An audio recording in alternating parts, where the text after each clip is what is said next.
শুভ বিকেল। বিকেল কিংবা সন্ধ্যের নাস্তায় একটু ঝাল ঝাল ভাজাভুজি হলে কিন্তু ভালোই হয়, তাই না? আজকে বানিয়ে নিচ্ছি পালং পকোড়া। তার জন্য প্রথমেই লাগবে পালং শাক। পালং শাকগুলোকে খুব ভালো মতো ধুয়ে ঝুরি করে রেখেছি। আর সাথে আমি এখানে দিচ্ছি কুচু চিংড়ি, পেঁয়াজ কুচি, আমন্ড কুচি, কিশমিশ কুচি, রসুন কুচি আর মরিচ কুচি। সব কিছুকে এখন একসাথে খুব ভালোভাবে মেখে নেব। প্রথমেই লবণ দিয়ে পেঁয়াজ কুচিগুলোকে খুব ভালোভাবে ম্যাশ করে নিচ্ছি। আর এখানে আমি চিংড়িগুলোকে হাতেই ম্যাশ করে নেব। আপনারা চাইলে চিংড়ি কিন্তু ব্লেন্ড করে বা পাটায় বেটেও দিতে পারেন, তবে আমি চাচ্ছি চিংড়িটার একটু রনেস থাকুক, একটু চিংড়ি চিংড়ি ফ্লেভার হলে মন্দ কি। ব্যাস, এখন কিন্তু শুকনো মশলাগুলো দিয়ে দিচ্ছি।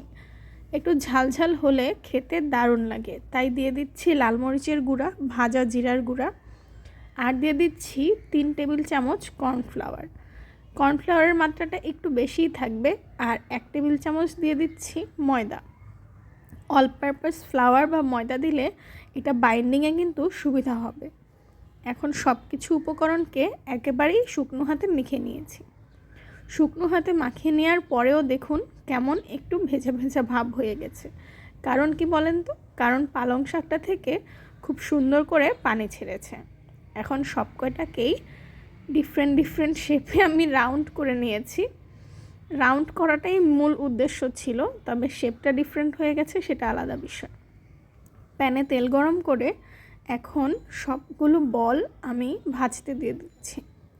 আমি কিন্তু এখানে খুব বেশি পালং শাক নেইনি, 1 মুঠো পালং শাক নিয়েছিলাম শুধু, আর সামান্য কিছু চিংড়ি, ব্যাস।